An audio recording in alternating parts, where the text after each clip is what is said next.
2026년 7월 20일 월요일 매일 성경 묵상을 시작하겠습니다. 오늘 하나님의 말씀은 이사야 4장 1절로 3절의 말씀입니다. 이사야 4장 1절로 3절의 말씀입니다. 그날에 7 여자가 한 남자를 붙잡고 말하기를 우리가 우리 떡을 먹으며 우리 옷을 입으리니 다만 당신의 이름으로 우리를 부르게 하여 우리가 수치를 면하게 하라 하리라.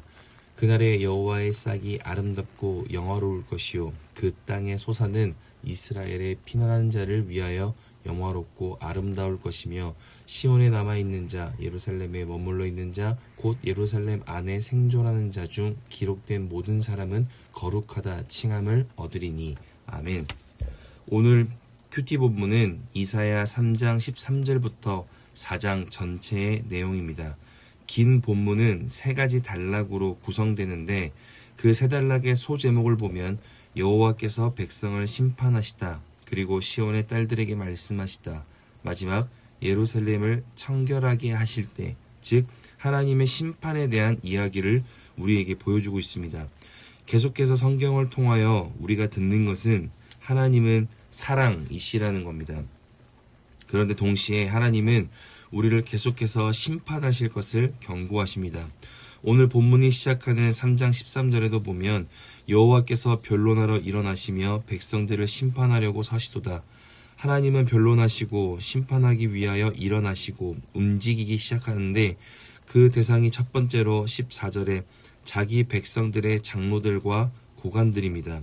이들은 가난한 자에게서도 빼앗을 것을 찾아 빼앗는 사람들이었고, 그 다음 16절에 시온의 딸들이 교만함과 17절 그들이 장식한 발목고리와 머리에 망사와 반달 장식 등 화려함에 빠진 모습으로 살아가는 그 모습을 심판하시겠다는 말씀을 3장 마지막까지 합니다. 그리고 죄를 두려워하지 않고 하나님 앞에 죄악을 일삼던 자들의 현실을 어떻게 표현하는가? 이사야 4장 1절에 그날에 7 여자가 한 남자를 붙잡고 말하기를 우리가 우리 떡을 먹으며 우리 옷을 입으리니 다만 당신의 이름으로 우리를 부르게 하여 우리가 수치를 면하게 하라 하리라. 7명의 여인들이 1명의 남자에게 달려들어 먹고 사는 문제는 다 자신이 책임질 테니 내가 당신을 남편이라 부를 수 있도록 자신과 결혼해달라는 매달림의 시간이 올 거라는 것입니다. 여기 1절에 그날에 7 여자가 한 남자를 붙잡고 할 때 붙잡는 성경 원어가 성취될 때까지 끝까지 매달린다라는 말입니다. 그러나 이러한 모습은 이 당시 절대 생각하지 않던 모습이었습니다. 열처녀의 비유 본문에 이야기를 나누었던 기억이 있는데 과거 유대인들은 결혼을 할 때 약혼과 실제 결혼잔치를 하는 데 있어 오랜 시간이 걸립니다. 먼저 약혼을 하면 남자는 아버지와 함께 아내를 데리고 함께 살아갈 집을 짓기 위하여 떠납니다.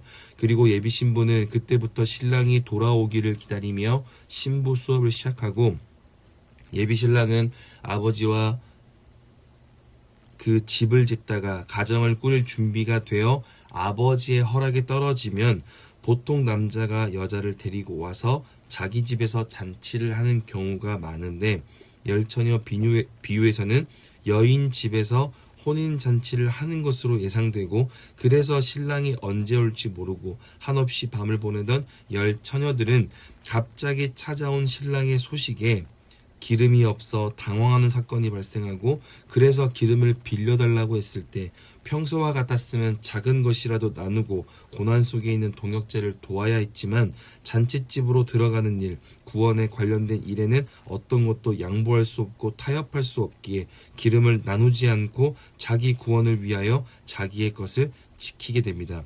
그렇게 슬기로운 여인과 미련한 여인들의 그 기름의 준비로 구원의 문은 신랑의 그렇게 도착으로 닫혀지게 됩니다. 이처럼 당시에 이루어진 결혼의 풍습은 남자가 여인들을 위하여 준비할 것이 많았지만 심판의 때에 정확히 반대로 여인들이 상상하지도 못했던 일들이 벌어진다는 것입니다. 그러니 말씀을 통해서 첫 번째로 기억해야 될 것은 하나님의 심판은 나의 이해 속에서 이루어지는 것이 아니라 하나님의 이해 속에서 이루어진다는 것입니다. 하나님의 심판이 무서운 이유는 인간이 가늠할 수 있는 모습과 방법과 결과로 나타나지 않는다라는 것이죠. 마지막 두 번째로, 그러나 하나님의 심판을 우리가 두려워하기만 하지 않아도 될 것은 하나님의 심판을 이미 두려워하는 자들에게는 하나님이 보여주시는 믿음의 선물이 있기 때문입니다. 이것은 이사야 4장 2절에 그날의 여호와의 싹이 아름답고 영화로울 것이요 아무리 시대가 악하고 오염되더라도 여호와의 하나님의 말씀은 그 죽지 않고 그 여전히 살아있고 남겨져 있음을 하나님의 심판을 두려워하며 하나님을 경외하는 자들에게 심판의 시대에서도 하나님은 보게 하는 것이 있다는 것입니다. 그러니 어둠 속에서도 하나님의 일하심을 볼 수 있고 확인할 수 있는 믿음의 시각은 믿음의 선물이 되는 것입니다. 그러니 내가 지금 어둠을 살고 있다 할지라도 하나님이 보여주시는 여호와의 싹을 보고 있는지 하나님의 일하심을 기대하고 소망할 수 있는 믿음의 시각이 나에게 열려 있는지를 돌아보아야 합니다. 하나님의 심판을 기억하며 하나님을 경외하는 자들에게는 심판의 시대 속에서도 하나님이 살려내시는 생명의 싹을 보며 살아가는 것이 믿음의 사람들이기 때문입니다. 그래서 오늘 말씀을 통해서 우리가 꼭 기억해야 될 것은 나는 하나님의 말씀을 그리고 하나님의 심판을 정말 두려워하고 있는가? 그리고 나는 어둠의 상황, 어둠의 문제 속에서도 여호와의 싹을 볼 수 있는 믿음의 시각이 있는가? 우리의 인생에 심판의 문제가 생겨나지 않으면 좋겠습니다. 그러나 우리가 믿음 안에서 온전함을 지켜내지 못하면 언제라도 하나님의 심판은 이루어질 수 있습니다. 하나님은 정말 사랑이시기에 사랑하는 자를 지키기 위하여 벌하기도 하시고 사랑하는 자를 보호하시기 위하여 심판을 경고하시기도 하고 실제로 심판을 뛰어넘는 악인의 삶은 하나님이 지체하지 않으시고 멸망을 이루십니다. 무조건 참는 것, 무조건 허용하는 것은 살리는 것이 아니라 죽이는 것이기에 사랑이신 하나님은 절대 심판 앞에 자유하지 못하게 하십니다. 그러나 하나님은 심판 앞에서도 생명의 싹을 보게 하시는 사랑을 보여주시니 우리가 정말 하나님의 심판과 하나님의 말씀과 하나님의 사랑 앞에 부끄럽지 않다면 우리는 하나님의 심판 속에서도 기쁨과 소망을 가질 수 있습니다. 하나님이 매일 보여주시고 기억하게 하시는 것은 여호와의 싹이기 때문입니다. 그러니 오늘 하루 나는 무엇을 두려워하고 있는지, 무엇을 발견하고 있는지를 돌아볼 수 있길 바랍니다. 세상을 두려워하며 힘과 자랑할 것에 삶의 기준을 두고 살아갈 때 하나님의 심판마저 두렵지 않은 교만하고 사치스럽고 폭력적인 삶을 살게 될 것입니다. 그것이 하나님의 심판을 두려워하지 않는 자들의 특징입니다. 하지만 하나님의 심판을 기억하고 하나님을 진실로 경외하는 자들에게는 심판보다 더 분명하게 보여지는 여호와의 싹이 있기에 두려움이 아니라 소망으로 살아갑니다. 그래서 하나님을 경외함은 늘 무서움으로만 작용하지 않습니다. 하나님을 경외하는 사람들은 늘 생명을 보기 때문입니다. 그러니 오늘 하루 하나님의 심판을 기억하며 경외하는 믿음을 회복할 수 있길 바랍니다. 그리고 그 하나님을 향한 경외함을 통하여 여호와의 싹을 발견하며 어둠 속에서도 살게 하시는 하나님의 생명을 기대할 수 있길 바랍니다. 그 하나님의 생명을 발견하고 소망하기 시작할 때 세상이 감당하지 못하는 믿음의 역사가 다른 곳이 아니라 내 인생에서 시작될 것이라 믿습니다. 그렇게 오늘 하루가 하나님과 관계없는 세상과 그 사람의 힘에 끌려가는 날이 아니라 하나님을 경외함으로 하나님이 보여주시는 생명의 싹에 이끌려 살아가는 모든 것에 생명의 기쁨이 가득한 복된 월요일 될 수 있기를 주님의 이름으로 축복합니다. 기도하겠습니다. 사랑이신 아버지 하나님, 오늘도 말씀으로 우리의 삶을 결단하게 하시니 감사합니다.